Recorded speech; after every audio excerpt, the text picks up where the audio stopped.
Bapak, Ibu, dan Saudara yang terkasih di dalam Tuhan, kita bersyukur oleh kemurahan Tuhan kita ada sebagaimana adanya saat ini. Pembacaan kita pagi hari ini firman Tuhan dari Matius pasal 9 ya. Kita melihat ada banyak peristiwa yang terjadi ya tentang mukjizat kesembuhan, perbuatan Tuhan Yesus yang luar biasa. Dan dari peristiwa ini kita melihat bahwa Yesus mau menunjukkan bahwa dirinya adalah Allah, dia adalah Tuhan.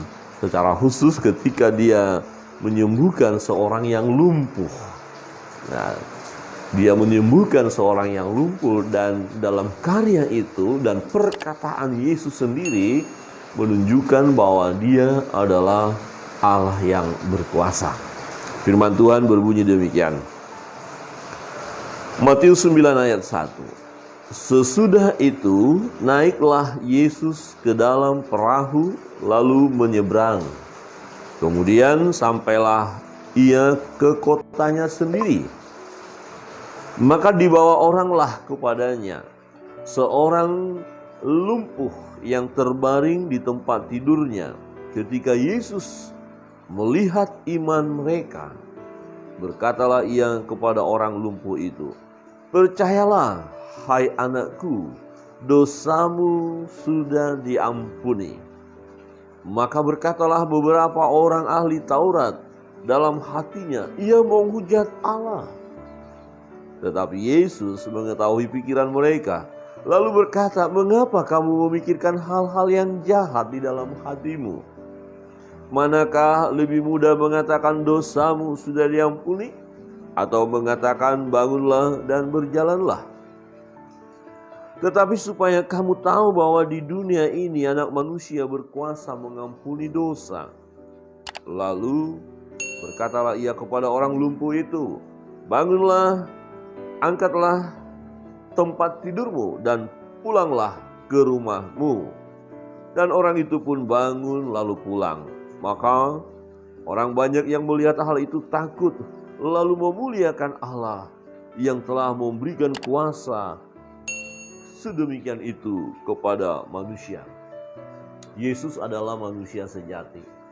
Yesus sungguh-sungguh manusia. Ini yang tidak dipahami oleh banyak orang, baik pada waktu pelayanan Yesus maupun pada saat sekarang, bahwa Yesus walaupun dia sebagai manusia sejati, sesungguhnya dia juga adalah Allah sejati. Dia adalah Tuhan. Jadi Yesus adalah Tuhan ya, yang datang ke dunia menjadi sama dengan manusia. Yesus adalah Allah, Sang Pencipta langit dan bumi itu, yang datang ke dunia menjadi manusia untuk menyelamatkan manusia. Nah, Yesus menampakkan dirinya melalui perbuatan ajaib ini, mau menunjukkan supaya orang-orang melihat bahwa dia adalah Allah, dia adalah Tuhan. Secara khusus bagian yang berkata tentang Yesus yang berkata kepada orang itu, "Dosamu sudah diampuni." Saudara yang terkasih dalam Tuhan, dalam peristiwa ini orang yang lumpuh yang datang kepada Yesus bersama orang-orang yang membawanya memiliki iman. Itu yang Yesus lihat. Nah, maka dibawa oranglah kepadanya seorang lumpuh yang terbaring di tempat tidurnya. Ketika Yesus melihat iman mereka, berkatalah ia kepada orang lumpuh itu, "Percayalah, hai anakku, dosamu sudah diampuni." Persoalannya bukan pada kesembuhan itu, tapi persoalan adalah kenapa Yesus berkata dosamu sudah diampuni. Siapa yang bisa mengampuni dosa? Itu sebabnya ayat 3 berkata begini, "Maka berkatalah beberapa orang ahli Taurat dalam hatinya, ia menghujat Allah." Jadi pekerjaan Allah yang hendak diakui oleh manusia, ini namanya menghujat. Ini kan Yesus manusia. Mengapa dia kok berani-beraninya mengatakan dosamu sudah diampuni? Siapa yang bisa mengampuni dosa? Yang bisa mengampuni dosa hanyalah Allah, hanyalah Tuhan. Jadi ketika Yesus berkata dosamu diampuni, dari pandangan orang-orang ahli Taurat yang membaca firman Allah, yang menyelidiki firman Allah, dan mereka hanya bisa melihat bahwa Yesus adalah manusia saja. Benar pandangan mereka. Ya, benar secara manusia karena mereka memandang bahwa Yesus sebagai manusia saja. Manusia tidak bisa mengampuni dosa. Ya, memaafkan kesalahan orang lain bisa. Orang bersalah kepada kita, orang datang minta maaf, ya kita maafkan. Tapi kita ampuni dosanya mana bisa. Menyelesaikan dosanya mana bisa. Ya. Maka mereka berkata ia menghujat Allah. Kok berani-beraninya ya? Nah, ini terjadi karena mereka melihat Yesus sebagai manusia sejati saja. Nah, sebenarnya kalau mau berbicara secara positif, mereka harus terbuka mata mereka. Berarti Yesus ini bukan manusia saja, tapi dia juga Allah karena dia berani mengampuni dosa manusia. Kalau mereka berpikir secara positif, tapi kecenderungan mereka selalu negatif. Itu sebabnya Tuhan Yesus menegur mereka. Ayat 4. Tetapi Yesus mengetahui pikiran mereka, lalu berkata, mengapa kamu memikirkan hal-hal yang jahat di dalam hatimu?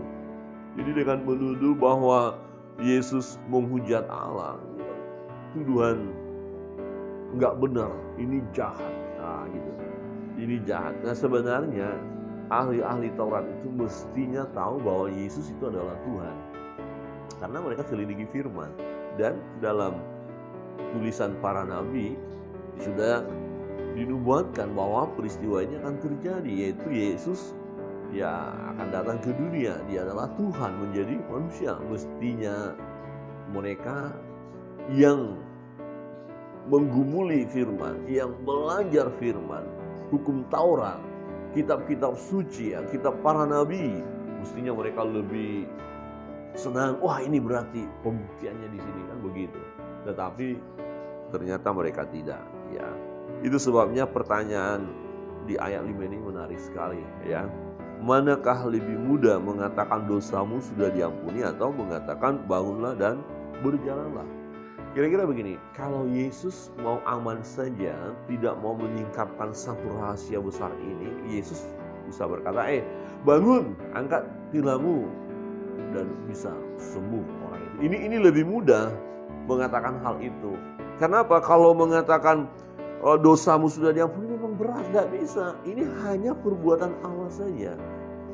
Ya, maka pertanyaan ini berkata, lebih gampang saja sebenarnya Yesus kalau berkata, wah ada kamu, bangun, mujizat terjadi, sembuh. Karena apa? Ahli-ahli sihir juga bisa bikin mujizat begitu ya. Ya, kuasa gelap juga bisa bikin mujizat. Tetapi yang mengampuni dosa hanya Allah. Ya. Manakah lebih mudah mengatakan dosamu sudah diampuni atau mengatakan bangunlah dan berjalanlah? Sebenarnya lebih mudah bagi Yesus berkata, ya bangunlah dan berjalanlah.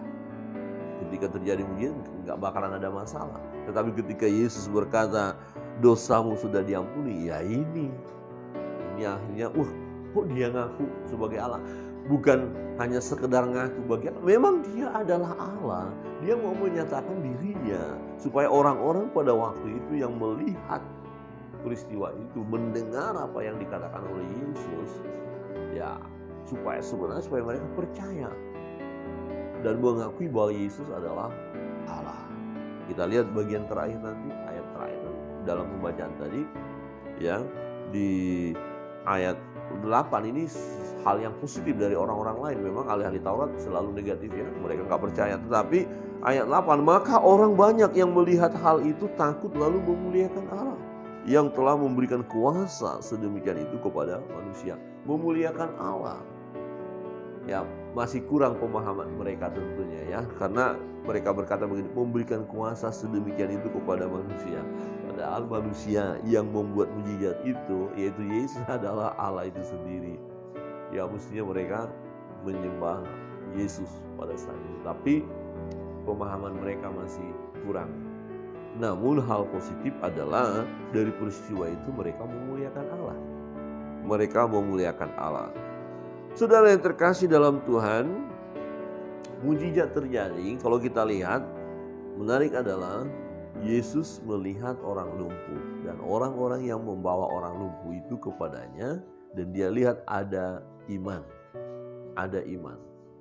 Ya, ada keyakinan mereka kepada Yesus bahwa Yesus mampu membuat mukjizat. Dan sesuatu yang luar biasa yang tidak hanya sembuh secara jasmani tapi juga secara rohani. Dosamu sudah diampuni.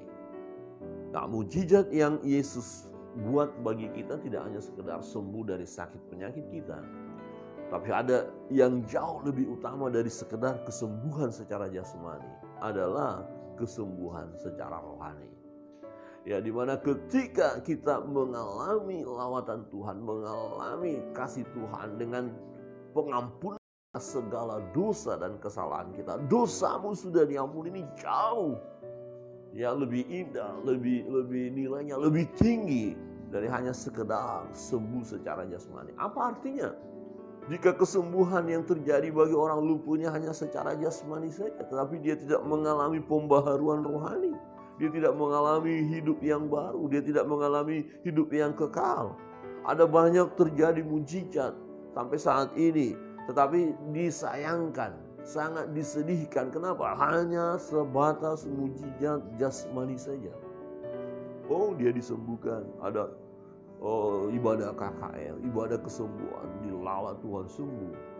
Oh, puji Tuhan, pada saat disembuh puji Tuhan, haleluya. Pada saat mengalami mukjizat puji Tuhan, haleluya. Pada saat diberkati puji Tuhan, haleluya. Tetapi fakta berikutnya untuk menyerahkan diri kepada Tuhan, untuk percaya kepada Yesus, nanti dulu.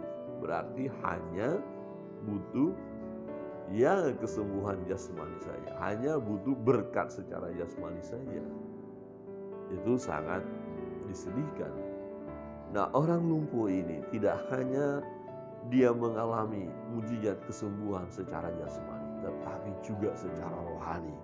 Dosamu sudah diampuni. Ayat 6 inilah maksud Yesus, mengapa Yesus berkata seperti itu. Ayat 6, tetapi supaya kamu tahu. Perhatikan, supaya kamu tahu, ini tujuannya. Supaya kamu tahu bahwa di dunia ini anak manusia, siapa anak manusia? Yaitu Yesus. Yesus berkuasa mengampuni dosa. Jadi kalau orang ahli Taurat tadi berpikir dia menghujat Allah karena dia mengampuni dosa. Siapa dia? Nah, inilah kesempatan di mana Yesus mau menunjukkan anak manusia berkuasa mengampuni dosa. Berarti anak manusia itu adalah Allah. Karena hanya Allah yang bisa mengampuni dosa. Jadi Yesus adalah Allah. Jangan kita ragukan kealahan daripada Yesus. Amin. Bapak Ibu Saudara, jangan ragu tentang kealahan Yesus. Ya, di bagian lain berkata, Yesus sebagai manusia, ya, di dalam dirinya sebagai manusia itu berdiam sepenuhnya, ya, Allah berdiam di dalam dirinya. Maka Yesus yang walaupun dalam rupa Allah, yang artinya dia adalah Allah, tidak menganggap kesetaraan dengan Allah ya sebagai milik yang harus dipertahankan. Dia bahkan merendahkan diri jadi manusia, bahkan mati di kayu salib. Untuk apa? Untuk menyelamatkan umat manusia yang berdosa. Jadi Yesus datang untuk menyelamatkan manusia. Anak manusia berkuasa mengampuni dosa. Lalu berkatalah ia kepada orang lumpuh itu, bangunlah, angkatlah tempat tidurmu, dan pulanglah ke rumahmu. Dan orang itu pun bangun, lalu pulang. Lumpuh berjalan. Bapak Ibu Saudara yang terkasih dalam Tuhan, orang beriman, orang yang percaya kepada Yesus, dia akan mengalami mukjizat. Mukjizat apa yang terjadi dalam kehidupan orang percaya? Ya, secara fisik terjadi, disembuhkan, dipulihkan, diberkati, ya, mengalami kebahagiaan, mengalami sukacita, dan mukjizat yang berikut yang tak kalah pentingnya adalah mukjizat mengalami keselamatan. Ini mukjizat yang utama. Berjumpa dengan Yesus, ya, dosa-dosa kita diampuni, Bagaimana penyelesaian dosa? Sebab kalau dosa tidak diselesaikan, berarti orang yang belum diselesaikan dosanya oleh Tuhan, belum diampuni dosanya, berarti dia akan masuk neraka. Semua manusia sudah jatuh ke dalam dosa dan telah kehilangan kemuliaan Allah. Upah dosa adalah maut, neraka. Jadi ini sesuatu yang penting dalam hidup kita, bahwa dosamu sudah diampuni. Nah, kapan itu terjadi? Ketika kita percaya kepada Yesus. Ya, barang siapa yang percaya kepadanya tidak binasa, melainkan peroleh hidup yang kekal. Dan kepada setiap orang yang percaya kepadanya diberi kuasa untuk menjadi anak-anak Allah. Artinya, kalau kita tinggalkan dunia ini, kalau kita sudah selesai ya berada di dunia ini, ada tempat yang sudah Tuhan sediakan bagi kita. Amin. Karena kita adalah anak-anak Allah, berarti kita akan bersama dengan Allah, bersama dengan Yesus. Ya, Yesus tidak pernah meninggalkan kita. Nah, waktu Yesus naik ke surga, sebelumnya dia berpesan, memberitahukan kepada murid-murid, jangan takut. Ya, percayalah kepada Allah, percayalah kepada di rumah Bapakku banyak tempat tinggal. Jika tidak demikian, aku akan mengatakan kepadamu. Jadi ada tempat supaya di mana aku berada, kamu pun berada, kata Yesus. Jadi kita selalu bersama dengan Yesus. Inilah satu kebahagiaan yang sangat penting kita terima, kita yakini, kita pertahankan, kita hidupi dalam kehidupan kita hari lepas hari. Jika ada di antara kita yang merasa belum mengalami mujizat secara rohani, merasa dosanya belum diampuni, berarti persoalannya belum percaya kepada Yesus. Maka ambillah langkah yang terbaik, yaitu buka hati dan terima Yesus sebagai Tuhan dan Juru Selamat secara pribadi. Kita mau berkata, Tuhan, aku terima Engkau sebagai Tuhan dan Juru Selamatku secara pribadi. Ya, ini sangat penting sekali. Bapak, Ibu, Saudara yang terkasih dalam Tuhan, dalam peristiwa orang lumpuh yang mengalami mujizat, yang akhirnya bisa berjalan, ya, mengalami kesembuhan secara jasmani, tetapi juga mengalami pemulihan secara rohani. Dosamu sudah diampuni. Kiranya kebenaran firman Tuhan menolong kita. Yang pertama, jangan ragukan ketika kita percaya kepada Yesus. Dosa kita sudah diampuni. Dengan cara apa? Dengan cara kematiannya di kayu salib. Ya, dosa-dosa kita sudah diselesaikan. Kita sudah dibayar dengan lunas, secara lunas, tuntas, bukan dengan emas dan perak, bukan dengan uang, bukan dengan harta, tetapi dengan darah yang mahal, darah Yesus, darah yang kudus. Hanya darah Yesus yang mampu membasuh segala dosa dan kesalahan umat manusia yang datang kepada Dia, yang percaya kepada Dia. Jadi kita yang percaya, percayalah sungguh-sungguh bahwa dosa kita sudah diampuninya. Ketika kita percaya Yesus, nah kemudian kita bertanya, tapi kan aku sih udah percaya, tapi masih ya kadang-kadang jatuh dalam dosa. Itu kedagingan kita, kelemahan kita. Dan cara penyelesaiannya adalah, ya, cara penyelesaiannya kita mengaku segala dosa dan kesalahan kita. Dia setia dan adil dan akan menyucikan, menguduskan kita dari segala dosa dan kejahatan kita. Kiranya Tuhan Yesus memberkati kita. Kita akan masuk dalam doa-doa kita. Berdoa meminta berkat, mujizat secara jasmani. Itu masih berlaku sampai sekarang. Perlu. Yang mengalami sakit, berdoa, minta kesembuhan. Mengalami pergumulan ekonomi sulit, berdoa, minta diberkati Tuhan. Usaha, pekerjaan diberkati Tuhan. Bisnis diberkati Tuhan. Mengalami pergumulan dalam rumah tangga, diberikan jalan keluar oleh Tuhan. Apapun pergumulan kita, datang kepada Tuhan, Tuhan akan memberikan mujizat, jalan keluar, kesembuhan, pemulihan, berkat. Tetapi yang kedua, atau boleh dikatakan sesungguhnya yang pertama adalah bersyukur bahwa kita sudah diselamatkan. Jadi secara rohani berdoa juga supaya iman kita terus bertumbuh. Kita naikkan satu pujian, kemudian kita akan nanti sama-sama